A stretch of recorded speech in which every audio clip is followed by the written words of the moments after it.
Hello and welcome to FPL Mate, your best mate for Fantasy Premier League content for the 2022-23 season. My name is Dan and we are back with another tier list video. I thought I'd give the tier list videos a little break, but it's been a week now, over a week actually, and I just love making these videos. I think you guys seem to like it as well, but I don't want to just make them pretty much every single day. So I've got this one today. If this video hits 2,000 likes, I've got another video that I think you're really going to like to do with tier lists, and that's going to come on, I don't know, like Monday or Tuesday, depending on how quickly we hit 2,000 likes on this video. But aside from that, guys, hope you enjoy, hope you like the video, hope you subscribe if you're new around here and you want more FPL content. We're looking to get 150,000 subscribers on YouTube before Game Week 1. Is it possible? Only with your help, so click that subscribe button. Without further ado, guys, let's have a look at the premiums tier list.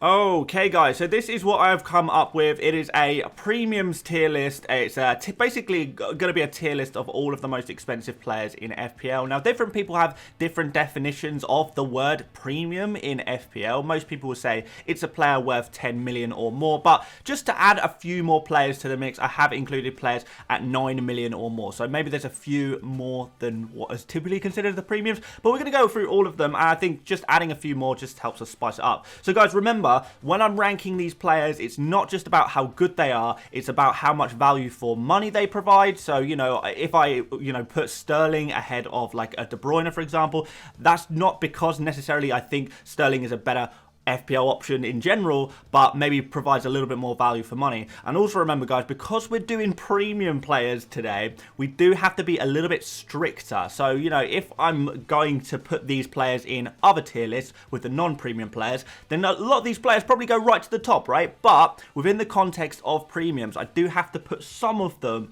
a little bit lower. So just be aware, in the general scheme of things, they are not necessarily terrible picks, but in the premium scheme, it is what it is. But this is going to be controversial. Make sure you let me know if you disagree or agree with anything I have to say. Let's go from cheapest to most expensive. Start off with Darwin Núñez. I've kind of had my mind change on him a little bit. Certainly not a lot. Look, he's not going to be a player I go for. You know, I usually, on these tier list videos, anything below a meh, or met or below, I'm probably not even nearly considering. So just a player that's not going into my Game Week 1 team. But that's not to say he'll have a bad season. I've spoken about this before. I don't think Núñez will like have a bad season. I just don't think he's going to be the player to start with, because I do think there'll be a lot of rotation, and I don't know if he'll be guaranteed minutes at the start of the season. So not really feeling him. I know he performed very well in a recent friendly, 4 goals. Some of the goals were more questionable than others, but that's a discussion for another day.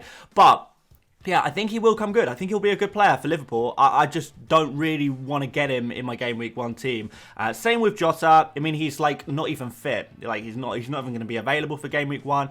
And you know, when Game Week 2, 3, 4 comes around, maybe he starts to get back into fitness slowly but surely, and then he'll be slowly integrated within the team again. You know, get a few minutes here, a few minutes there, and by that point, we may actually have seen Núñez has finally come good. By that point, we'll probably be thinking about playing our first wild card by that point. Maybe we're going to go for Darwin at that moment, and maybe at that moment Jota, it's taken a little while to get fit, and then suddenly he's not in favour anymore because Núñez has smashed it. It's all possible, guys. It's all possible. So yeah, we're going to put Jota right in the avoid section. That's not really up for debate for me personally. I'm going to put Jamie Vardy in the optional. Like, I actually think he could be an okay option for the start of the season. Am I brave enough to risk going for a player like Vardy? Probably not, but he always starts the season so well. Like, he always has an absolutely flying start. So I think, to be honest, he could actually be a good one to go for. Like, if some of you guys have Vardy in your team, I'm certainly not going to say that's a bad pick. Definitely not. It's a really risky pick though, because he has taken up a lot of budget, a budget that most other people are probably going to be spending on some of their other players, other forwards like Jesus or Kane or Haaland. Going for Vardy is differential. It could pay off. I also kind of worry about his age and his minutes. At some point, Vardy is going to have to be phased out of this Leicester team. We kind of thought that last season would be his, final season where he's playing, pretty much every single game where fit. Obviously, he wasn't fit for a lot last season, but he was so good again last season. So I don't know. When is he going to get phased out of this Leicester team? Maybe never. Maybe he's just going to go on forever and keep banging in those goals. But when fit, Vardy is an absolute superstar. So, I definitely think he's an option.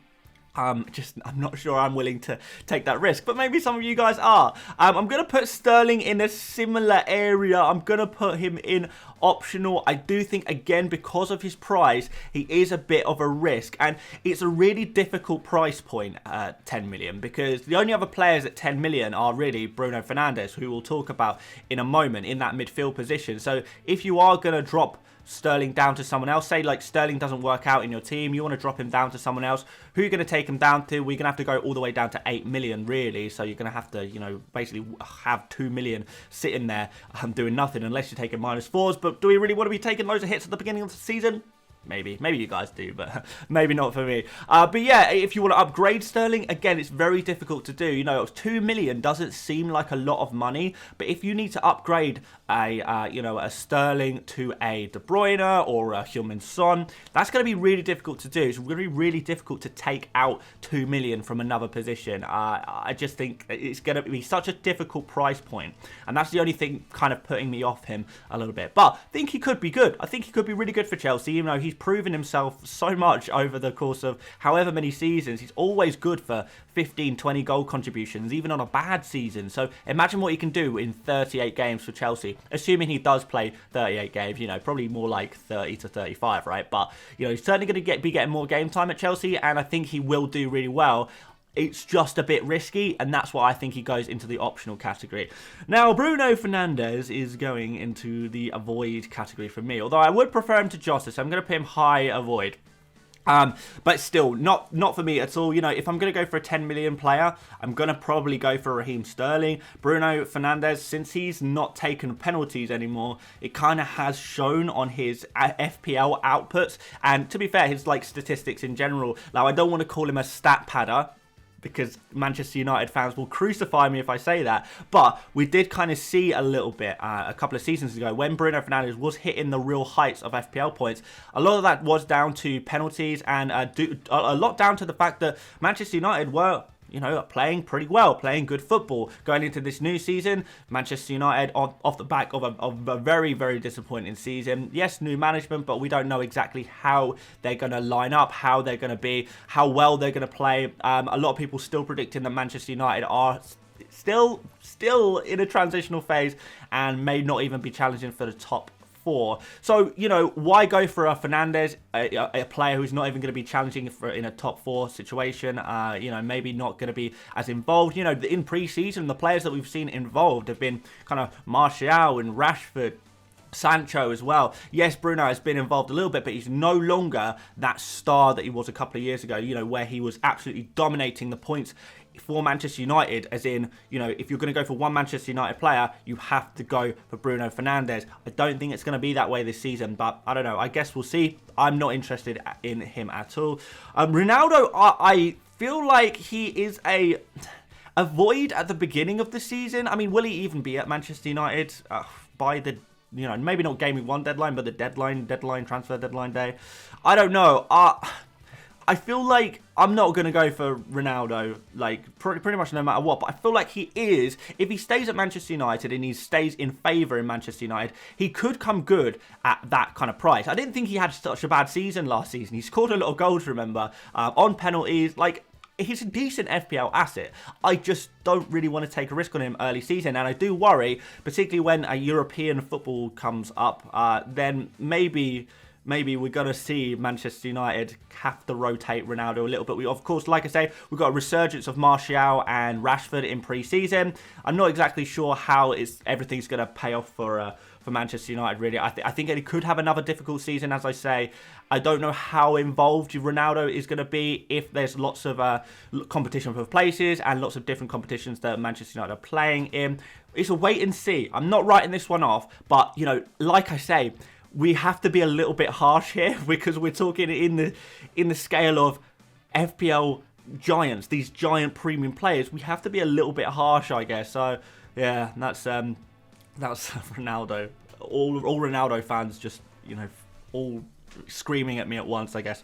I'm gonna put Haaland in a great option. I'm gonna put like If this was a tier list of forwards alone, and I was putting him in within all forwards, like I have already done in a previous video, go check out the other tier list, by the way, guys, if you haven't done already, then Haaland would be going into FPL royalty. But unfortunately, I just feel like there's so much competition in this particular tier list that I have to drop him down one level. But a great option is still, like, amazing. I would still say that is absolutely amazing. I would say that Haaland is a very, very good FPL pick. There's minor concerns about his fitness, but I think he's going to be absolutely fine. The question is he going to be fit and firing? Firing is probably the more important one straight away in the season. Is he going to be rotated a little bit? We know he's kind of a little bit injury prone. Will his minutes be managed at the beginning of the season as he adjusts to the intensity of the Premier League? I have no doubt that he's going to become an absolute Manchester City legend. But again, we are right at the beginning of the season. We don't know exactly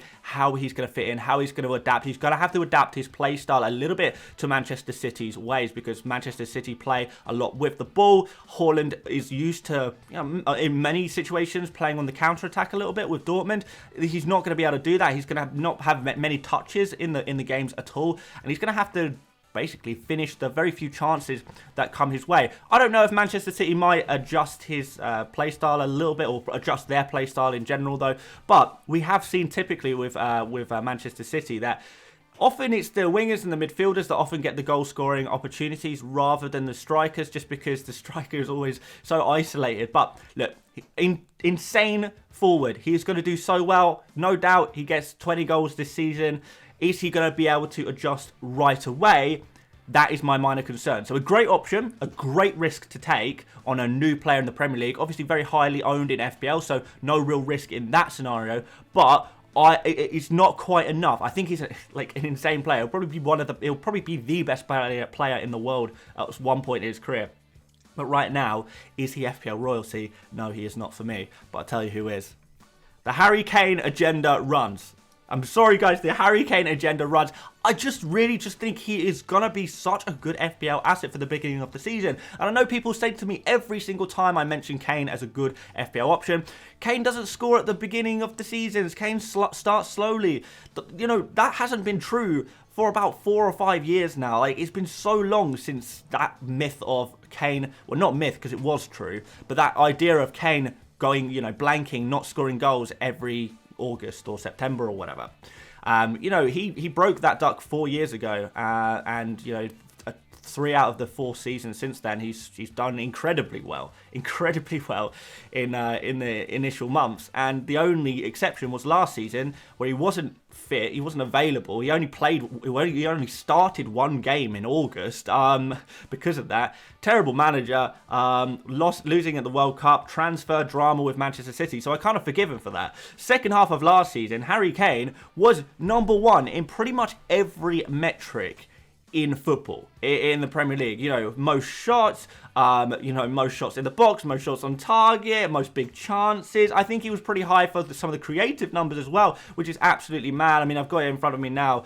He's like 7th for key passes. He is top for big chances created. He's top for expected assists, all in the second half of last season, which is just crazy. Like that does make him the second half of last season, statistically, he was the best FPL asset. Obviously, Son, a little bit more clinical. De Bruyne, massively overperforming his stats. But often that may regress to a mean. But what we saw from Kane in the second half of last season, particularly since Conte took over, was a phenomenal player and a phenomenal FPL asset. And we were more than happy to own him at 12.5 million. I don't see why we're not happy to own him at 11.5. But so, yeah, this agenda will run for me. I think Kane is just a really secure, great bet for FPL in Game Week 1. I'm going to be going with Kane. Unless something crazy happens over the next week or so, I'm going to be going for Kane in my Game Week 1 team. I think he's FPL royalty. And I know I'm going to get brutalised. I know I'm going to get brutalised for saying that.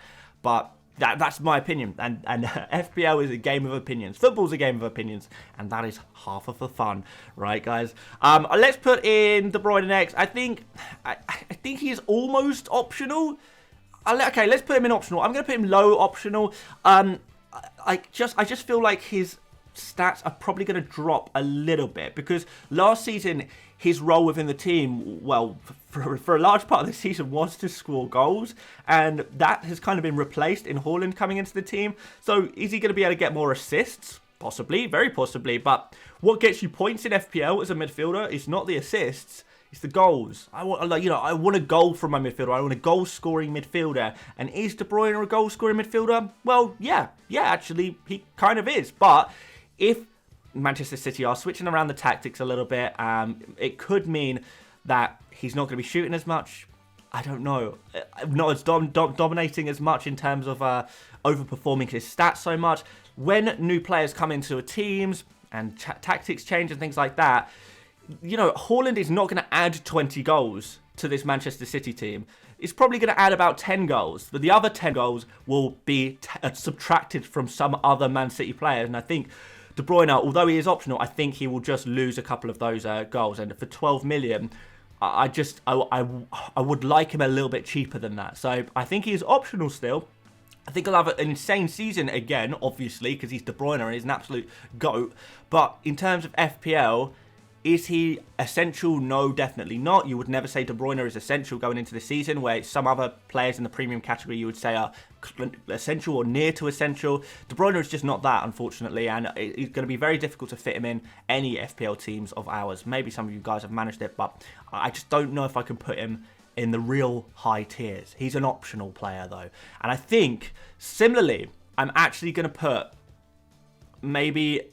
put Son in a great option, slightly lower than Haaland, because again, Son was a player at the end of last season that was dominating loads of statistics. Yes, Kane was a little bit better on those underlying stats, but what the difference is that Son was just so clinical, and we know this about Son. He's an insane finisher. He can finish anything. He's an absolutely insane player. And honestly, if it wasn't for the signing of Richarlison, I would probably say that Son is probably, outscoring Kane. Son still may outscore Kane. The problem is that Son is 0.5 more expensive than Kane for the first time. Son is actually more expensive, which actually kind of swings things back in Kane's favour a little bit. And the fact that Richarlison has signed, I think that Son, who we already saw kind of second half of last season, we saw that if a player was going to get substituted off, never Kane. Kane always plays the 90 minutes if available. And we kind of saw in many times, Son was getting substituted off at 70, 75 minutes. And I think that could happen even more, or him getting substituted off even earlier with Richarlison, who's obviously a top quality player coming into the team. There's more options. There's more top quality options for those wing positions. And I think Son is going to suffer a little bit for minutes.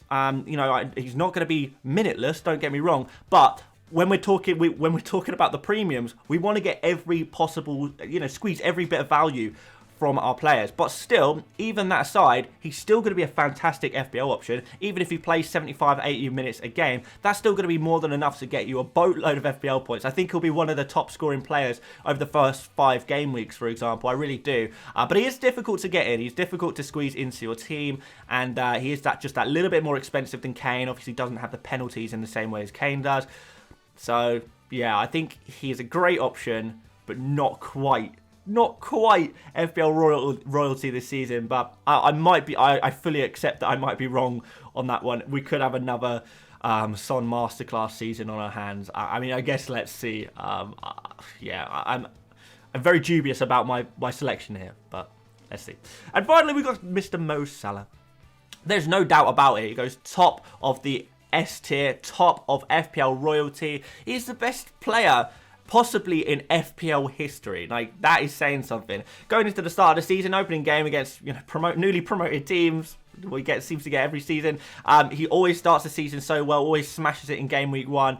Always a great captain option. Do you guys remember last season where we pretty much could just captain Salah every single game week for the entire first half of the season, and everything was very, very cushy indeed. But a lot of people have kind of been a little bit critical of Salah, and the people who are kind of in the no Salah camp, people who don't want to go for Salah, are all saying the same thing. Salah had a bad second half of the season. Has Salah fallen off? I do think a lot to do with that was kind of the, the human aspect of things. Obviously, AFCON going away and obviously losing that tournament in the final couldn't have been easy. Coming back to the training ground and being met by the champion in Mane.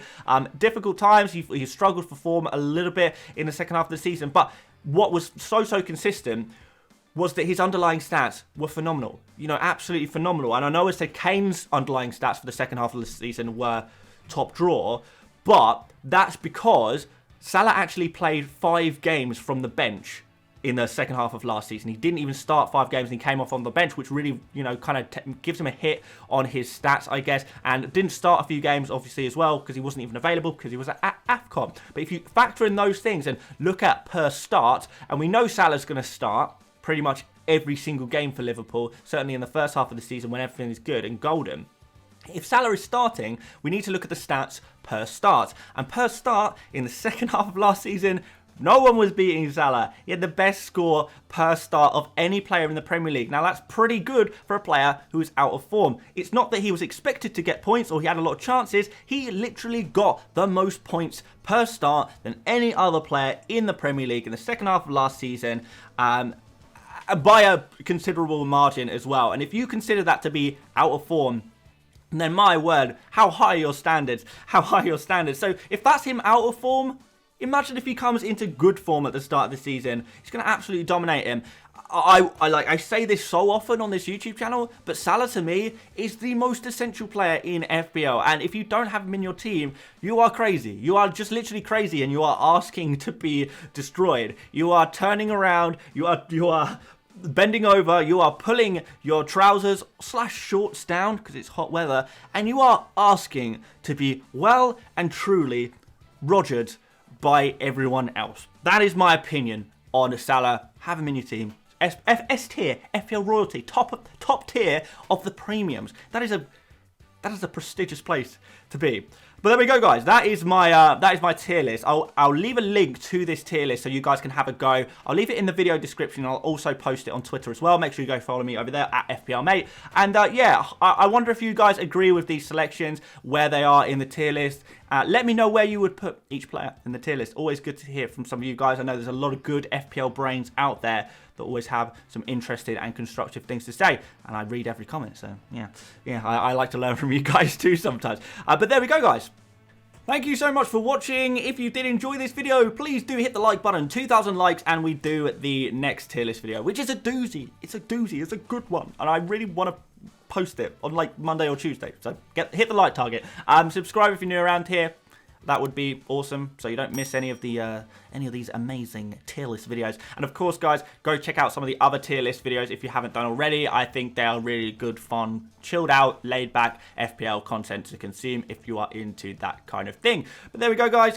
Loads more to come. I'm going to start streaming as well a little bit over the coming weeks as we approach the Gameweek 1 deadline, so we can have a little bit more of a one-to-one chat, guys. And yeah, that's pretty much it from me today. So thank you once again for watching, and I will see you later, mates. Bye bye.